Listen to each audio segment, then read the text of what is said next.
video kali ini, kita akan membahas tentang negara dalam perspektif ilmu politik.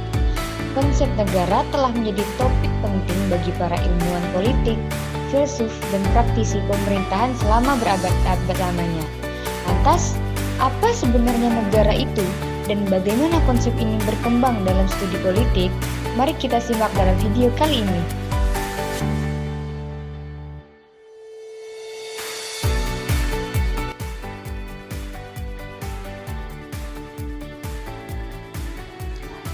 Negara dalam ilmu politik didefinisikan sebagai sebuah organisasi yang memiliki otoritas dan kekuasaan tertinggi dalam suatu wilayah tertentu. Negara juga dikenal sebagai aktor utama dalam hubungan internasional. Para ahli seperti Max Weber menyebut negara sebagai lembaga yang memiliki monopoli penggunaan kekerasan yang sah di dalam suatu wilayah.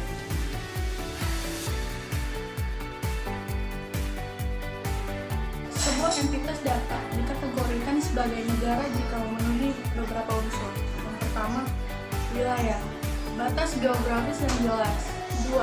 Rakyat, penduduk yang mendiami wilayah tersebut. 3. Pemerintahan, lembaga yang menjalankan kekuasaan untuk mengatur rakyat. 4. Kedaulatan, kekuasaan tertinggi untuk membuat dan menegakkan hukum tanpa intervensi pihak luar.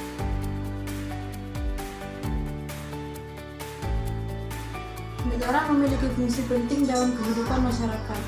Fungsi utama negara adalah melindungi warga negara, menegakkan hukum, menjaga ketertiban, serta memberikan pelayanan publik seperti pendidikan dan kesehatan. Tujuan akhirnya adalah menciptakan keadilan dan kesejahteraan bagi seluruh rakyat.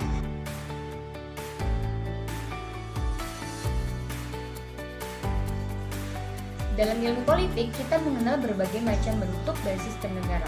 Bentuk-bentuk negara berdasarkan pembagian kekuasaannya ada 4 macam, yaitu sebagai berikut. Yang pertama, negara kesatuan. Pada negara kesatuan, kekuasaan dipegang penuh oleh pemerintah pusat. Peraturan pemerintah memiliki otoritas penuh dalam pembuatan kebijakan dan pelaksanaan hukum untuk seluruh wilayah. Contoh dari negara ini adalah Indonesia dan Prancis. Yang kedua, negara federal. Negara federal adalah negara yang memiliki wilayah yang luas dan memiliki negara-negara bagian. Negara bagian memiliki kekuasaan atas daerahnya tanpa harus berpacu dari pemerintah pusat. Hal-hal yang menjadi kekuasaan pusat ialah masalah pertahanan, fiskal, militer, dan kesehatan. Negara-negara bagian juga memiliki bendera atau lambangnya tersendiri. Contoh negara federal adalah Amerika dan Rusia. Yang ketiga, negara monarki. Monarki dibagi menjadi 2, yaitu monarki absolut dan monarki konstitusional. Monarki absolut dipimpin oleh raja, contohnya negara Vatikan dan Uni Emirat Arab. Monarki konstitusional dipimpin oleh Perdana Menteri, contohnya Spanyol, Belanda, maupun Inggris. Yang keempat, negara konfederasi. Negara konfederasi adalah negara-negara yang berdaulat bekerja sama untuk tujuan tertentu. Akan tetapi, sampai saat ini tidak ada yang menganut sistem ini. Secara singkat, konsep negara dalam ilmu politik tidak hanya sekedar melihatnya sebagai organisasi politik, tetapi juga sebagai alat untuk mewujudkan cita-cita masyarakat, memahami bagaimana negara bekerja membantu kita sebagai warga negara untuk berpartisipasi aktif dalam kehidupan berbangsa dan bernegara.